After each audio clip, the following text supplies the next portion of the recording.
This is the S&P 500 one-day reading for September 16th, 2022. It's currently August 15th, 1:11 p.m. That's Eastern Time, 1:11. So the overall theme and behavior for the day is the Death card. We have a cross correlation when we look at the overview for the month. We've got the Death card on the 15th. So really, really close. We have it here as the theme card for the 16th. And so Death card generally means like a notable bottom or a trough of some kind, or a decline to a trough of some kind. It's usually a trough, the end of something and the beginning of something. There's like a reversal, generally speaking, around there. And we have a local low for the debauch card. So I'd say there's a low here early in the morning. We also have correlations here to the low significator. The low and the high significator here for the day are both within close proximity to each other, so that's important to notate that the high and the low will be near to each other in time frame. The behavior around the high will have a period of sideways rotation that ends with a fast sudden move to the upside to end that rotation, and that'll form the high. The behavior around the low, out of the low, there's going to be a notable move to the upside. It'll stand out on a one-day chart. It'll look like a big move higher. What's interesting is that it's the Ace of Wands card in the low position. The Ace of Wands card generally means a opportunity in the midst of a rally to open up a short position. The fact that we have that in the low position would make me think that the following day's levels will likely be lower. Just based on the fact that the low level here is still like the rally out of that marks an opportunity to open up a short position or open up puts, protect against long positions. I'm advised to trade around something to do with an agreement between two leaders or a merger of some kind. So in the pre-market, we have what appears to be either there was a high the prior day on the 15th.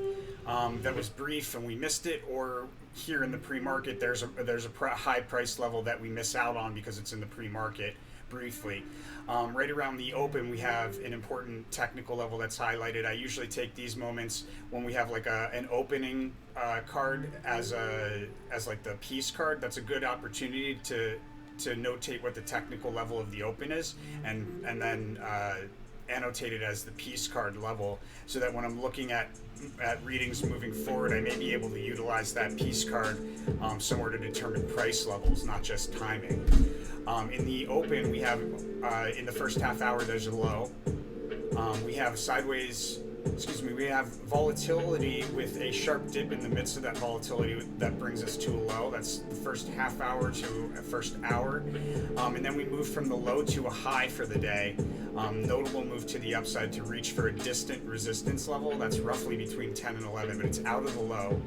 And then between roughly 11 and 12, from that point where we have that off of that high, that move to the upside to reach that distant resistance, we then have a decline, a notable decline. It'll stand out on a one-day chart. So that move higher will stand out on a one-day chart, and then the move back down off of it around 11 to 12 o'clock-ish will also stand out on a one-day chart. It looks like we're probably crisscrossing through a price level at some point here, back and forth maybe once more, but midday we have a prominent drop. Looks to me like that's midday is where we have a trough, a prominent trough, and then looks like we have a big move around 1 o'clock. There's a notable move around 1 o'clock, and there's some bearish price swings in there with a sharp dip in the midst of those bearish price swings. But my sense is that we must move very high. We must take a really big move to the upside here off of the low, because we have a lot of dropping here again to reach a low at the end of the day.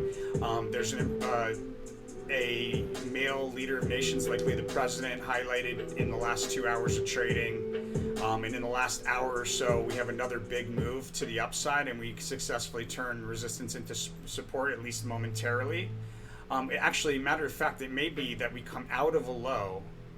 At the very end of the day, we're in a low, and we push towards the very end of the day out of that low.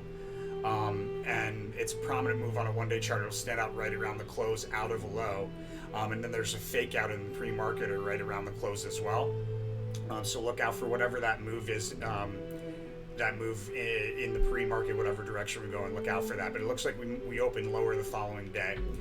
And that's the S&P 500 for September 16, 2022, my friends. Let me know what you think by hitting that like button. Don't forget to subscribe. And if you have subscribed, share it with your friends, somebody you think it'll help. But most importantly, my friends, when you make money from these readings, pay a little bit of that forward. Keep the flow going. Pay a little bit of that back to Approveb, the Cash App, Approveb, out of gratitude. Gratitude begets gratitude, my friends. And then with the rest of it, the big ass chunk of the rest of it, do what you got to do with it. Just make sure it's out of love. Don't be afraid to do what's out of love, my friends. Don't be fearful and do the wrong thing because you're afraid.